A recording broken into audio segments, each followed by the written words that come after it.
Le constat aujourd'hui du haut de mes 13 ans de retour en Guadeloupe, c'est que la politique culturelle, en fait, elle n'existe que lorsqu'il s'agit de servir, d'être à dessein de ces politiques mêmes.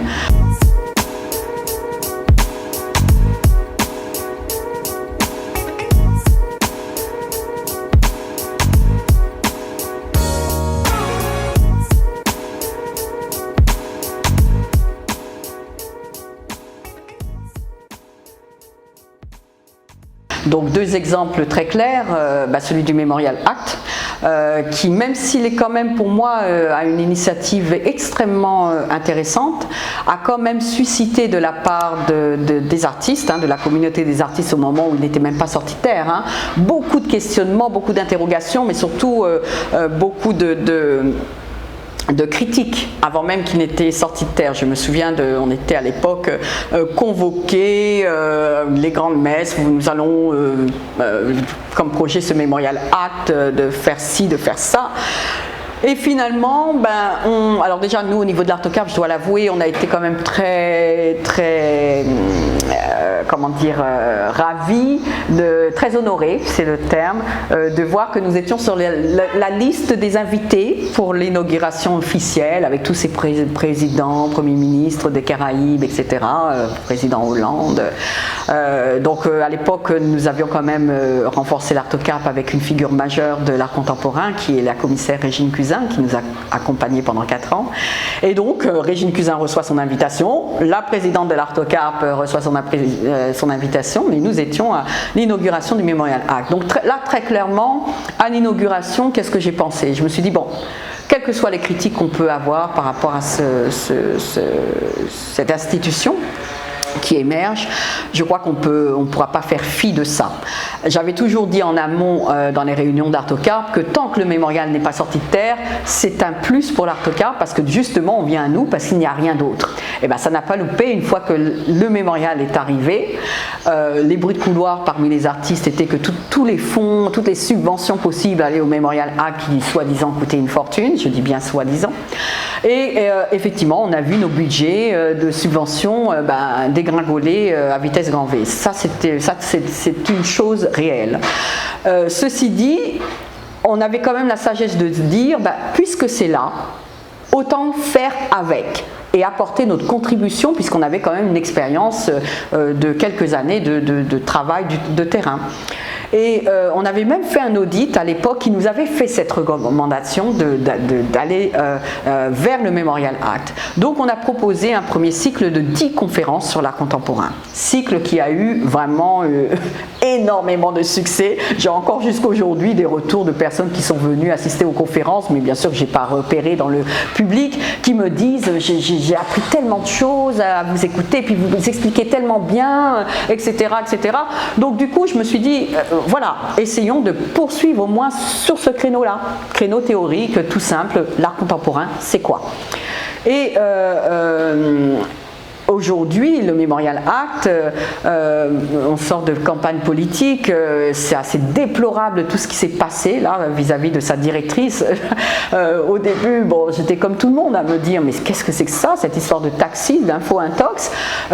Il se trouve que j'avais un lien direct avec la directrice, donc moi, première chose, je me suis tout de suite mise à sa place, non pas que je suis directrice du Memorial Act, mais je me suis dit, je ne pense pas que j'apprécierais que l'on parle de moi en ces termes-là. Donc je lui ai envoyé un petit texto de soutien, tout simplement, mais qu'est-ce qui se passe, Lorella on te fait ce lynchage médiatique, je ne comprends pas. Elle me dit, oui, on en veut à ma personne. Bon, je glane deux, trois autres informations qui me parlent d'une orientation, d'une direction un petit peu trop abrupte vis-à-vis du personnel. Bon, je réalise pas vraiment la portée. Je me dis forcément, tout ça, il doit y avoir anguille sous roche, comme on dit. Eh bien, ça n'a pas loupé. Au moment où Madame Rinson a fait son droit de réponse dans le courrier de Guadeloupe, là, ce qui semblait des questionnements est devenu une évidence, à savoir qu'il y avait bien une tentative de détournement de 423 000 euros, ce n'est pas rien, et bien sûr un chantage permanent, comme savent très bien les faire dans le milieu politique les hommes vis-à-vis des femmes, il faut quand même le dire, que bon, voilà, on s'attendait à ce qu'elles soient juste le faire-valoir de petits arrangements entre amis, comme on pourrait dire ça comme ça. Et là, ça ne faisait que conforter cette décision depuis le début de mon retour en Guadeloupe, que les politiques, mieux vaut juste être invités au petit cocktail que de s'embarquer dans quoi que ce soit avec eux. Et l'Artocap, s'il y a bien une chose que j'espère, même après ma mort, on retiendra, c'est que quand on est artiste, mieux vaut faire petit avec ses propres moyens, parce que ça a été ça, un prêt immobilier pour poser ce lieu, c'est mes propres moyens. L'Artocap, contrairement à ce qu'on pense, c'est pas Joël Ferly qui fait en sorte que les adhésions des adhérents, ça me paye mon salaire. Moi, c'est tout moi qui ai apporté. L'Artocap, je suis bénévole depuis le premier jour de son début. Je n'ai jamais eu un centime de l'Artocap. Ça, il faut vraiment le savoir. Et je tire la langue, j'ai les huissiers au cul aujourd'hui, ça, il faut aussi le savoir. C'est moi, c'est ma personne qui a ça. Donc, quand Joël Ferly renflouait les caisses de l'Artocap pour qu'on ait une trésorerie qui soit un peu potable, ça sort de ma poche, d'accord? Donc, quand on apprend après, de la part de Lauré Larinçon, qu'en fait, il y a des budgets, mais que ceux-ci sont finalement pas du tout mis à disposition de ceux qui œuvrent pour l'art tel que l'Artocap, on a de quoi se dire que nos politiques, finalement, ils ne nous servent pas. Ils se servent.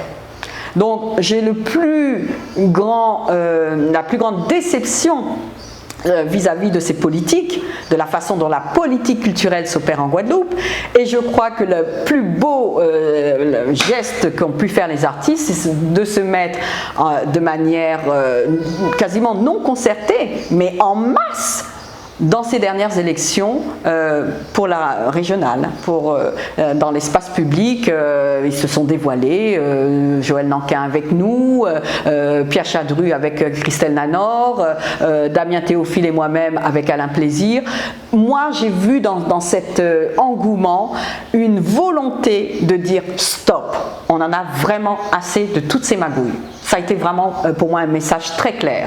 Et quant à l'abstentionniste, qui n'a jamais eu un record aussi mirobolant, là, oui, quand j'apprends qu'à son investiture, M. Chalus maintenant nous promet de travailler avec l'institution, l'association anticorruption, je me dis, il était temps. Il a fallu que les gens disent non, qu'ils votent avec leurs pieds, comme on dit, c'est-à-dire en n'allant pas aux élections. Il a fallu qu'il y ait beaucoup d'artistes et des gens de la société civile qui s'engagent dans le paysage politique. Il a fallu cette victoire remarquable du nous qui a déboulonné tout le monde, qui a montré à quel point finalement il ne suffit pas juste d'avoir une antériorité, d'avoir déjà été dans une municipalité pour gagner presque un 10% aux élections régionales, alors que c'est la première fois qu'il se présentait.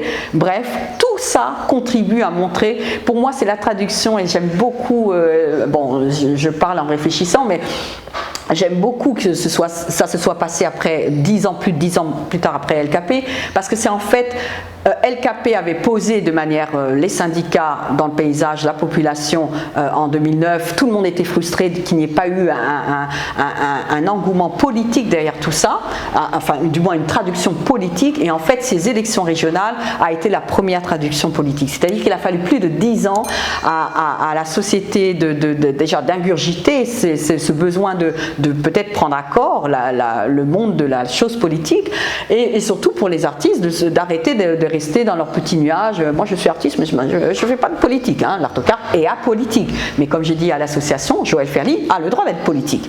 Donc tout d'un coup je me suis dit, bon là il y a quand même des choses qui se passent, il faut arrêter de se dire que ce sont les autres qui vont faire pour nous. Non, si on veut que ça change, il faut s'engager, et cet engagement que je ne me serais jamais cru devoir penser même il y a quelques années en arrière, je crois que c'est vraiment la traduction d'un ras-le-bol collectif et d'un besoin de cette population maintenant de demander et d'obtenir des comptes de la part des politiques, et qui sont du coup obligés de les rendre. Donc je prends Chalus au mot. aujourd'hui, je ne cesserai de défendre à ce qu'il y ait cette institution anticorps qui surveille tout ce qui se passe dans le paysage guadeloupéen au niveau de la politique, parce que ce que je retiens quand même du Memorial Act et de Madame Rinson dans sa récente allocution dans l'émission La Pause sans filtre, c'est que elle-même, ce sont ces mots que je reprends, donc je n'invente rien, elle a vu à son poste qu'en fait, on ne cesse de dire que le mémorial coûte cher, alors qu'elle conçoit d'opérer au Memorial Act avec un budget qui pourrait être presque le tiers de ce qu'on veut mettre comme budget au Memorial Act. Ça veut dire qu'il y a 2/3 dont très clairement on gonfle les factures, on gonfle ceci, on se sert dans cela, et ça c'est inadmissible. C'est inadmissible. C'est tout simplement inadmissible. Et forcément, si ça se fait dans la culture, et c'est pas un hasard si c'est concomitant à tout ce qui se passe avec la crise de l'eau, on se dit que c'est dans toutes les tranches du politique que ça s'est passé, en Guadeloupe et ailleurs. Parce que ça, forcément, tout ce qu'on a en Guadeloupe, ce n'est que l'héritage de la façon dont ça se fait en France. Mais bon, c'est maquillé un peu mieux, etc. Donc ça, on en est tous convaincus aujourd'hui. On en est tous, mais viscéralement convaincus, et on en a marre, parce que qui paye les frais? Ce sont nos impôts qui augmentent, ce sont ceci, ce sont cela. Et là, on est à cran. Moi, je finis aujourd'hui, j'ai la chance cette année, ce mois-ci, d'être à la fin de mon prêt immobilier, mais c'est vraiment en tirant la langue que je le passe, ces dernières traites. Je suis à genoux, j'ai les huissiers qui sont venus sonner chez moi. Et ça, il faut aussi comprendre. Alors, ma grande victoire, c'est que je suis libre. Je suis rattaché à aucun parti, enfin, j'ai pris ma carte à un parti, mais je ne dois rien à personne politiquement. Et je suis très fière de pouvoir me dire qu'à partir de maintenant, l'Artocarpe va pouvoir se développer véritablement. Et là, je n'ai pas besoin d'aller faire des messes basses et tout ça avec un tel de m'accoutiner, parce que j'ai démontré en 13 ans que je pouvais opérer seule. Donc, en gros, l'Artocarpe, tout ce que vous avez vu jusqu'à présent, j'ai envie de dire, c'était les amuse-gueules. Mais tout ce qui va advenir dans les 10, 20, 30 prochaines années, là, vous allez voir un Artocarpe exploser. Alors, c'est sûr que tout artiste, normalement, il a besoin d'une chose pour opérer dans son travail artistique ou autre, c'est son libre arbitre. Et là où je suis très fière, c'est que je me suis tenue à mon projet d'être indépendante. Je rappelle que Thierry Allais est également indépendant, il en a même fait sa carte de visite, frère independent. Peut-être pas d'autres artistes, mais voilà, nous ne sommes pas nombreux à être sur la place publique, à pouvoir dire officiellement que ce que l'on met dans notre poche, c'est vraiment notre travail, et cela seul. On n'est pas rattaché au rectorat, etc. Ce qui veut dire quoi? Ce qui veut dire que quand on est en face à un politique et au niveau culturel, on est parfois très virulent dans les échanges, ils le savent, ils ont peur de nous, mais parce que justement, ce que nos échanges indiquent, c'est que nous attendons des comptes. Et ce que j'ai observé en toutes ces années de retour en Guadeloupe, c'est qu'en fait, l'artiste est instrumentalisé par le politique. Les politiques culturelles ne servent que de faire valoir de ci, de ça. Et le dernier exemple en date, c'est tout simplement cette biennale dont j'ai eu plaisir à annoncer que voilà, elle n'existe pas. C'est encore une fois du pipeau. Ça nous a été présenté de manière, j'ai envie de dire, peu irrespectueuse. Moi, j'ai reçu personnellement un mail m'invitant le matin pour l'après-midi. Donc des gens comme mon ami Pierre Chadru ne se sont pas gênés pour faire entendre quand même qu'il y avait des manières de faire qui auraient pu être autres. On nous présente un commissaire dont nous avons tous connaissance. Il est très reconnu sur la place mondiale, mais il est aussi connu pour certains petits travers qu'on ne va pas discuter ici. Mais voilà, il fait du très bon travail, mais il a une façon de le faire qui ne plaît pas à tout le monde. Et je fais partie des personnes qui sont très critiques vis-à-vis de lui. Même si je ne concevrais pas du tout de travailler, d'ailleurs c'était un petit peu le propos, de nous inviter, de le rencontrer et d'attendre un petit peu en quoi peut-être l'Artocarpe aurait pu contribuer à quelque chose, donc je l'aurais fait. Mais très vite, on a bien compris que nous courions aux élections, qu'il y avait une carte à jouer là-dessus. Et les annonces, alors une fois, c'est la région Guadeloupe qui annonce qu'on va créer un musée d'art contemporain. Et puis là, c'était le conseil départemental qui annonce qu'ils vont faire une biennale. Bref, on est tellement habitué à ce genre d'annonces. Pouette, fashion, television, pour faire bien, parce qu'il faut bien passer au journal de 20 heures et dire qu'on fait quelque chose, quand on n'a rien fait pendant des années. Et aujourd'hui, c'est politique, ils ont peur de nous, c'est-à-dire que physiquement, ils voient Joël Ferli arriver, Thierry Allais arriver, Chadru arriver, ils ont peur.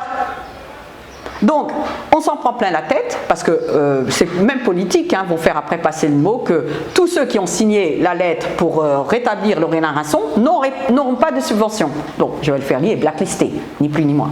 Donc, nous, on est au devant de la scène, on s'en prend plein la tronche, c'est nous qui sommes, on va dire, sacrifiés, mais derrière, on sait que les jeunes, les plus jeunes, ceux qui aujourd'hui ont 30 ans, ils vont pouvoir œuvrer correctement, parce qu'on va mieux les respecter, mieux les intégrer dans le paysage, et c'est important de savoir que ça se fait.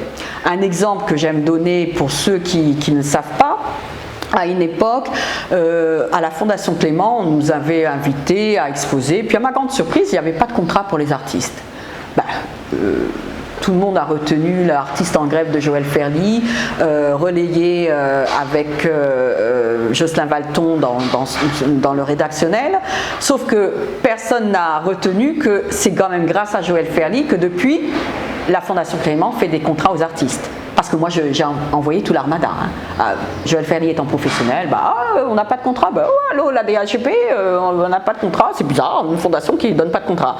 Voilà, et depuis, pouf, tout le monde a eu des contrats. Sauf qu'ils ne savent pas que certainement Joël Ferli est blacklisté, parce qu'en entendant, moi Joël Ferli, je ne m'a jamais demandé de faire une exposition personnelle, on ne m'a jamais demandé de faire l'équivalent de ce que je fais à l'Artocar pour d'autres à la Fondation Clément. Donc c'est bel et bien ici que prendre des risques, rester fidèle à sa ligne directrice, c'est se retrouver aussi dans ce genre de situation. Et peu le savent, et ils s'en foutent même, eux ils n'en récoltent que les fruits et voilà. Par contre, moi ce que je sais, c'est qu'aujourd'hui cette force-là me permet d'être contactée en plein confinement, alors que je ne les connais même pas, par des Américains qui veulent faire un webinaire avec moi, par des gens qui sont basés en Allemagne, des gens qui sont basés en Angleterre, et là je me dis finalement, alors que Joël Ferli ne fait pas beaucoup de publicité en ce moment, parce que j'ai autre chose à faire que d'être sur Facebook tous les 4 matins ou les autres réseaux sociaux, finalement les échos ils sont bien là. La graine qui a été plantée il y a 13 ans, elle est en train de germer. Alors, est-ce que ce sera un baobab qui va sortir? Est-ce que ce sera un chêne indéboulonnable? Je ne sais pas. En tout cas, je fais tout pour et je ferai toujours tout pour.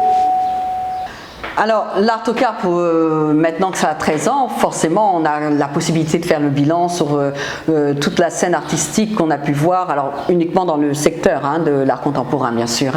C'est un plaisir de voir ces nouvelles générations, cette jeunesse.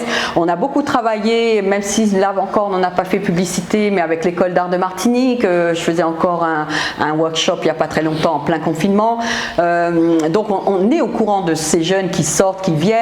On aurait d'ailleurs dû avoir en résidence notre tout premier contrat avec l'école d'art de Martinique. C'était à l'époque B-Bird qui avait été sélectionné. Bon, ça s'est jamais fait. Non pas qu'on n'a pas fait notre job, c'est que aux instances signataires politiques, ça n'a pas été signé. Mais à l'époque, on avait signé une convention pour mettre en place le fait qu'un jeune de l'école de Martinique, quand il sort de promo, vienne faire sa première résidence en Guadeloupe à l'Artocar. Et on avait, je n'ai même plus envie de discuter des milliers de projets qu'on a pu pondre et qui vraiment, on est allé très loin dans la réflexion, on était déjà à des contrats signés, des conventions signées, etc. Parce que je crois que personne ne mesure un petit peu le travail, l'acharnement qu'on a pu mettre au sein d'Artocar pour faire en sorte que ça devienne vraiment une structure au service de la communauté des artistes. Et c'est un plaisir de savoir quand même qu'il y a eu des artistes qui sont passés. Bon, si on avait eu ce projet de biennale d'art contemporain, l'artiste qui était invité à exposer, c'est tout simplement Minia Biabiani qui, je pense aujourd'hui, est la grande artiste en art contemporain. Alors je me souviens de Minia venant à l'Artocarpe, toute timide, elle était toute jeune, toute fine et tout ça. C'était en même temps que l'artiste qui est décédée, Isabelle Desvénez.